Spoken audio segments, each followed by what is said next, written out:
دوستان عزیزم، درود و مهر. امیدوارم حال دلتون عالی باشه. تصور کنی یه کوکو خوش‌اطراتم که وقتی برشش میزنی با یه ترکیب هیجان انگیز و رنگ از مواد خوشمزه روبرو میشید. این کوکو همون غذای خاصیه که نه تنها ظاهر جذابی داره بلکه طعم شما رو شگفت زده میکنه.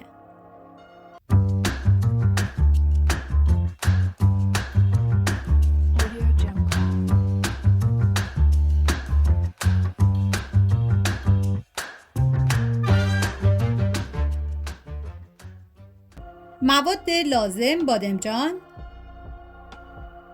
فلفل دلمه‌ای، پیاز، پنیر پیتزا، سیب زمینی، تخم مرغ، آرد و ادویه هم شامل نمک، زردچوبه، ادویه کاری و فلفل سیاه هستش. من اندازه های دقیق و داخل دیسکریپشن نوشتم. حالا بادمجون رو رنده درشت میکنیم و با پوست این کار رو انجام بدید و بعد از اون باید ترخی بادمجون رو بگیرین که من بهش نمک میزنم و به مدت نیم ساعت میذارمش کنار. و پیازی هم که داریم باید به صورت نگینی ریزش کنیم و سعی کنید که حتما از پیاز بنفش استفاده بکنید چون شیرین تره. ما نمیخوام که خیلی تند و تیز باشه. و حالا فلفل دلمه‌ای که من از فلفل دلمه‌ای رنگی استفاده کردم و به صورت نگینی ریزش میکنم.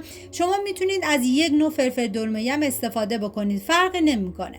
و حالا این مواد آماده کردیم میذاریم کنار. داخل تاب من کره حیوانی ریختم. شما از هر نوع روغنی که دوست دارید میتونید استفاده کنید.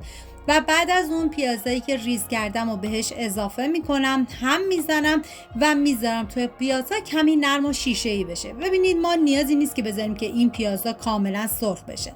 و هم میدونید که بادمجون یکی از خوشمزه ترین مواد غذایی که میشه باهاش کلی غذاهای خوش‌طعم درست کرد، از کوکو و خورش گرفته تا پیش غذاهای خوشمزه. و بعد از 10 دقیقه که پیازا کاملا نرم شده من یه هم میزنم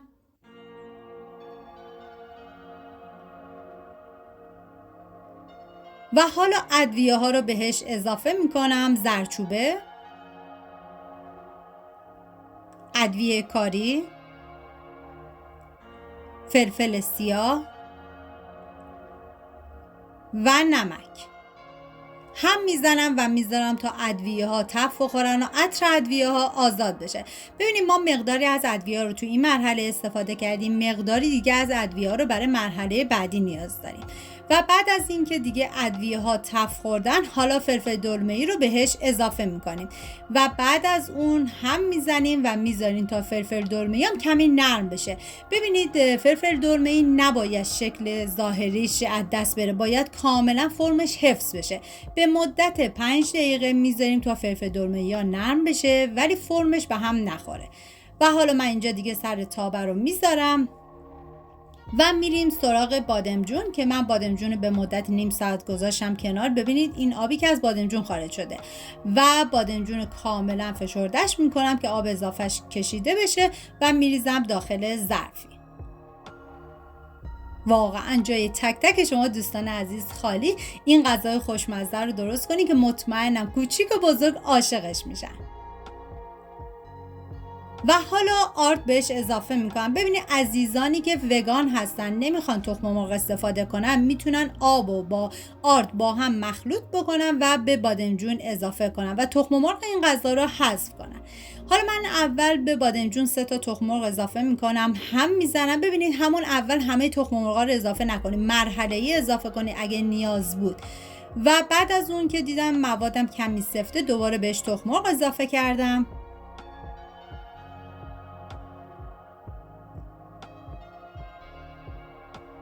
و دوباره هم میزنم. حالا میریم سراغ سیب زمینی که سیب زمینی هم رنده درشت میکنیم و بعد از اون میتونید هم مقداری از آب سیب زمینی رو بگیرید، هم میتونید مثل من سیب زمینی رو همجوری بریزید چون من سیب زمینیم آب زیادی نداشت. و به بادمجون اضافه میکنم، هم میزنم تا همه مواد با هم دیگه مخلوط بشن.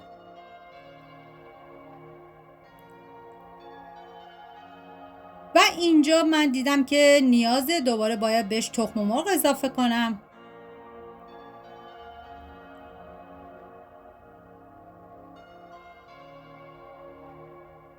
و هم میزنم تا تخم مرغ با بقیه مواد کاملا مخلوط بشه.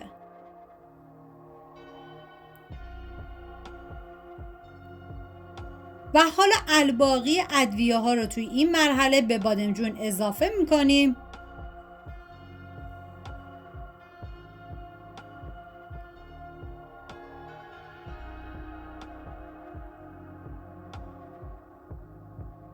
و هم میزنم تا همه مواد با هم دیگه مخلوط بشن. و بعد از اون به مدت نیم ساعت این مواد رو میذارم داخل یخچال و حالا میریم سراغ فلفل دلمه‌ای که اینجا دیگه کاملا نرم و پخته شدن. ببینید فلفل دلمه‌ای پخته شده ولی شکل ظاهریش کاملا حفظ شده و دیگه اینجا آماده است و من زیر حرارت رو خاموش میکنم.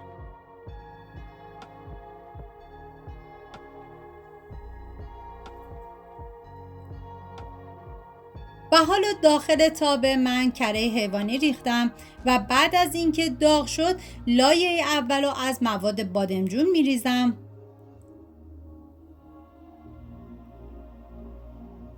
و بعد از اینکه لایه اول مواد بادمجون ریختی باید کاملا سطحش رو صاف و فشرده بکنید.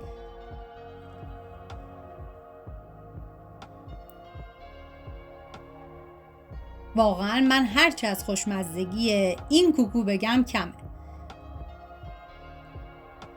و بعد از اون از مواد میانی که آماده کردیم میریزیم. ببینید سعی کنید که مواد میانی به کناره ها ریخته نشه چون ما میخوایم این کوکو رو به صورت قالبی در بیاریم و اگه این مواد به کناره ها ریخته بشه حالت اینکه میسوزه و شکل ظاهری قشنگی پیدا نمیکنه. حالا من از مواد میریزم و کاملا سطحش رو صاف و فشرده میکنم و بعد از اون پنی پیستارم بهش اضافه میکنم و سطحش رو کاملا صاف میکنم. و حالا الباقی موادی که بادمجون داره رو بهش اضافه میکنیم و دور تا دور این تابر از مواد میریزیم و سطحش رو کاملا صاف و فشرده میکنیم.